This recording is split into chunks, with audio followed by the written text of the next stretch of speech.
Recording in progress. Good to go. Hi everyone. First of all, I just want to address the ICEC report. It's been really sad to hear about anyone that's not felt welcome in our game, and obviously really sad to hear of stories of discrimination, and nobody should be made to feel unwelcome in our sport. And I think this is a really important step for cricket, and I think cricket, having done this report, can really lead the way in terms of being more equitable, more diverse and more inclusive. And I think it's really important for me to say, as a woman in cricket, it's not at all surprising, the reports, the recommendations that have come out of the report. But I also think it's really important to say, like, cricket's come a hell of a long way since I was a kid. I started out playing men's club cricket and being asked, do you do the ironing for the men when you finish playing? And I think tomorrow I'll lead my side out alongside my teammates in front of a near full house with 85,000 tickets sold for the whole series. And cricket has come very far, but it's also got a long way to go, I think. And every person involved in the game, whether that's players, administrators, coaches, and you guys in the media, have a really key part to play in helping the game change. And as a group of England women's cricketers, we feel really strongly about this. We feel like the game needs to keep moving forward, albeit having come a long way, and we want to be a key part of that in pushing the game forward. So any questions would be great. On tomorrow as well. The only question I'd ask on the report is, it obviously came out at a difficult time, the day after you've lost a test match and heading into white ball matches. How much conversation has there been amongst the squad, and also conscious of the fact that some of the squad have left, you might have new faces come in, but what discussions there been? I can hear you, it's fine. Excellent, we'll go again. Just on the report, I was going to say it came out at a difficult time after the test, and obviously white ball matches coming up. Some players have left the squad and new faces coming in, but has there been much discussion within the squad about the report that came out? Yeah, there has. I think we as a group of players think it's really important, and I think to all of us, like I said, it hasn't been a surprise what's been in there, particularly around women in sport. But yeah, there's been lots of talk about it, and obviously in the middle of a series it's not ideal, but like I say, it's a very important topic that is going to help move the game forward, and hopefully cricket can be a leading force in that. But yeah, a lot of us were interviewed. I was interviewed as part of the ICEC, and obviously a lot of us have very varying experiences, as many people will have in cricket. So yes, certainly something we've chatted about and want to be a part of helping things to move forward. Off the back of the test, where's the head, and maybe more importantly, where's the body and where's the voice at?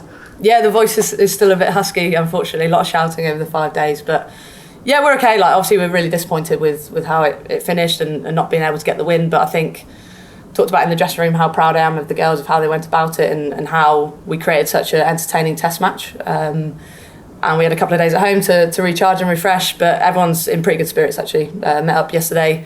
Obviously we've added a few new faces to the squad, and they've brought a lot of energy into the group as well. But yeah, everyone's really fit, and I think it was important to get that mental space for a couple of days away from cricket, and everyone's come back and is ready to get stuck into T20 format. And it's the sort of format that brings its own energy, and obviously playing in front of a massive crowd tomorrow, you don't need to get yourself up for it at all. That'll take care of itself.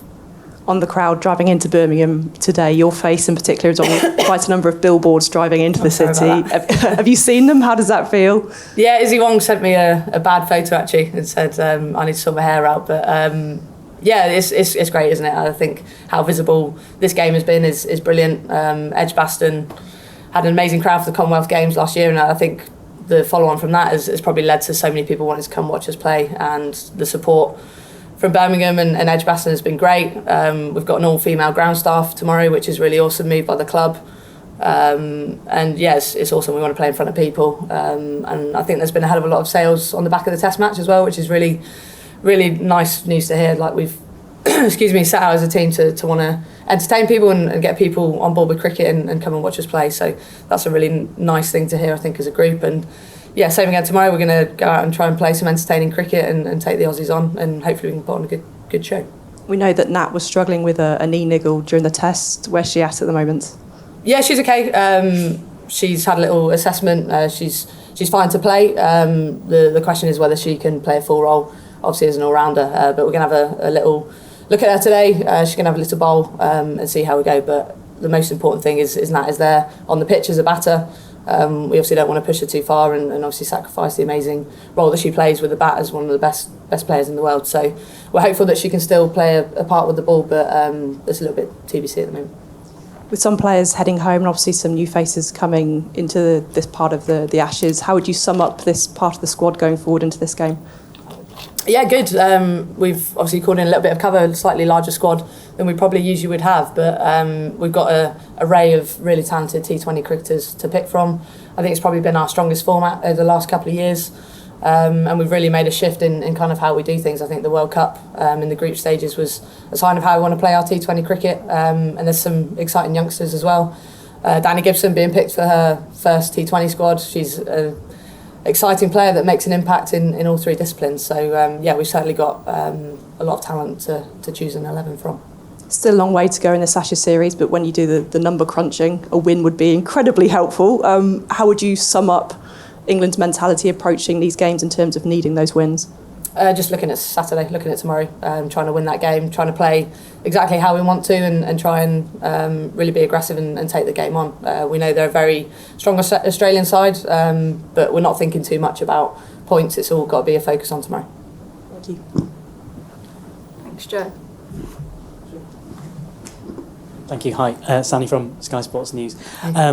Sorry to bring you back to the report before I ask you anything about the cricket itself. You know, the men's side are playing at Lord's right now. We know schoolboys from Eton and Harrow play there every year, and yet the women's side have yet to play there. That's one thing that's been mentioned to change.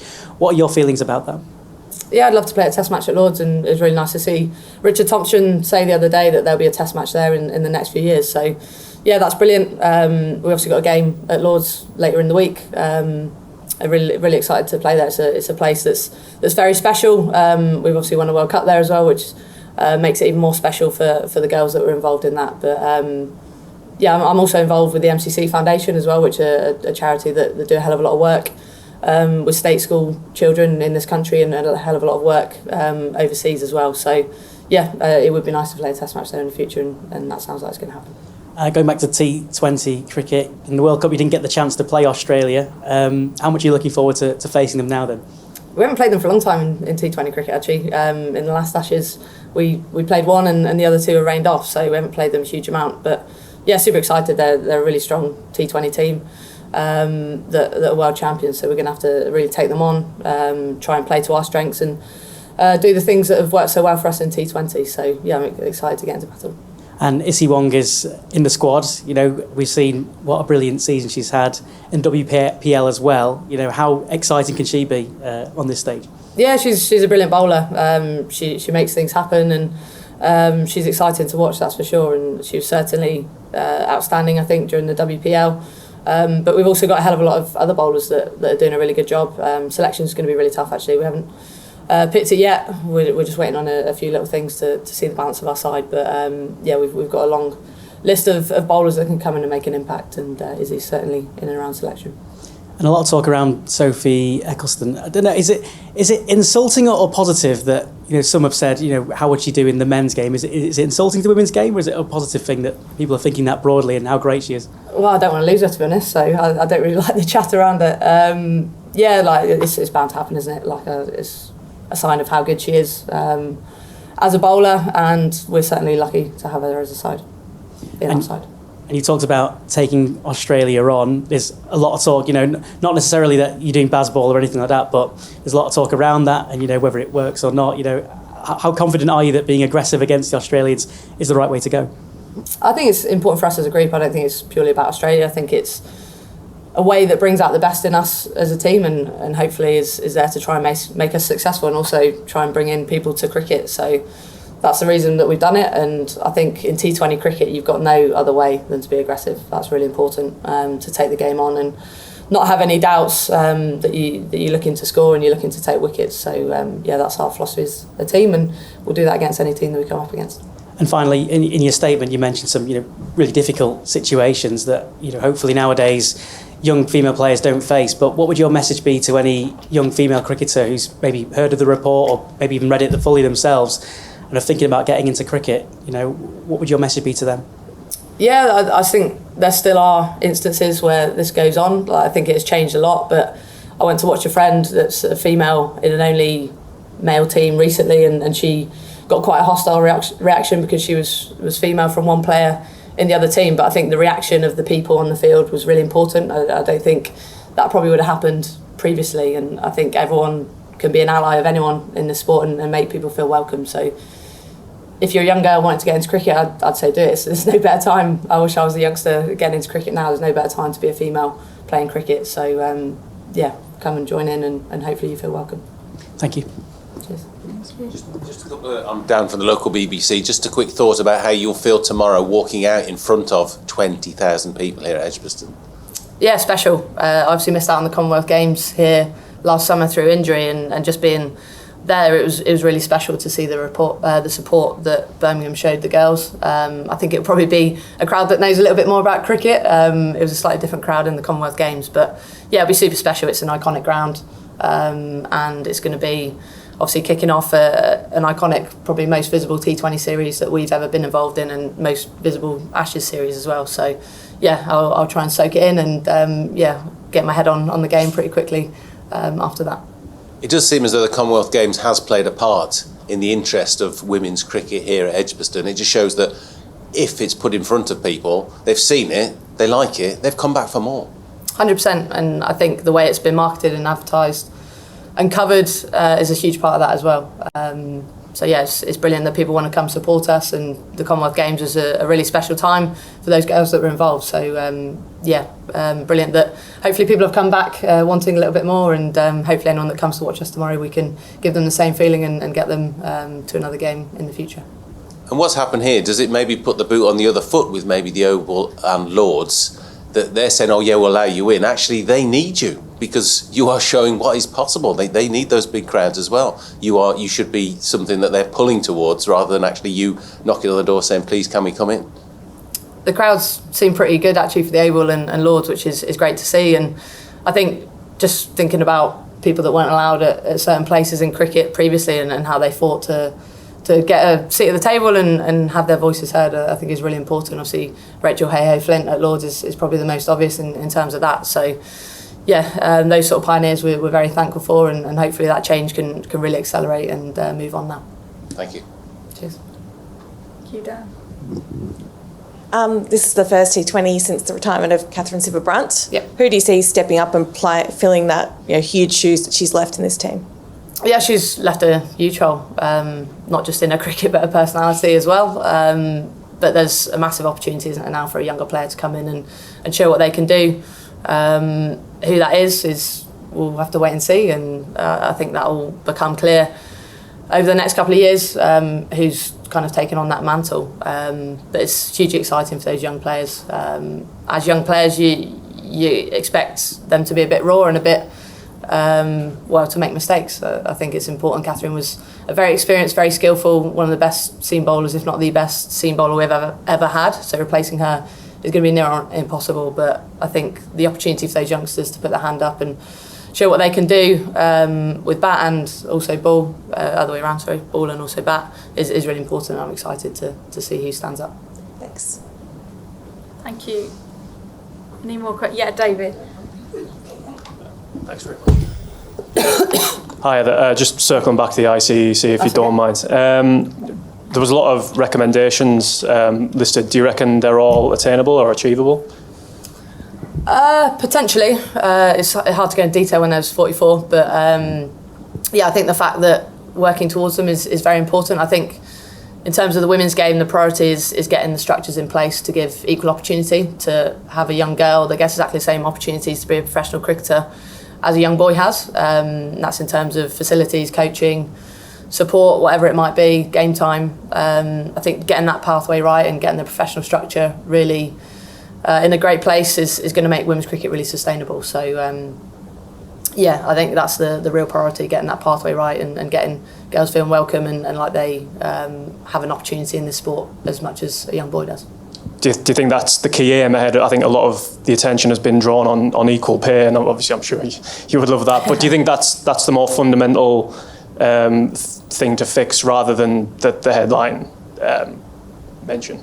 Yeah, I think that's the priority, getting the pathway right, investing in having that really clear and really a way for girls to move into the game, and if they're talented enough to have the opportunity, the equal opportunity that a young guy will have to make it in the game, and that's having a fully professional domestic structure.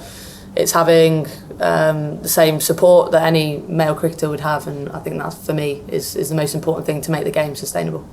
Can I just ask about Kate Cross as well? I think she dislocated her left thumb. She's fine to? Yeah, she's fine. Bit of a bruised ego after dislocating on a drop catch, but yeah, she's great. She obviously was straight on to bowl next over after dislocating it, so she's a bit of a trooper on that front. But yeah, she's available for selection. And you guys know what you have to do now. Does that sort of focus minds? I know you're saying you're just focusing on one game at a time, but does the sort of scenario free you up to play a bit more than usual, or is it just business as usual? Yeah, I hope so. I think how we go about things, we want to be quite free, and that's important in terms of us being successful. So yeah, like I say, tomorrow is our first focus, and we've just got to leave nothing in the changing room and go out there and give it our best shot. Thanks, guys. Any more questions for Heather in the room? Good. Anyone on the call? Do you guys have any questions? Hi, sorry, just a little bit of a deviation from the question from the BBC about the Commonwealth Games getting crowds in, but also you're hoping to see the evidence of that inspiration for the next kind of generation of women cricketers as well, and that kind of effect.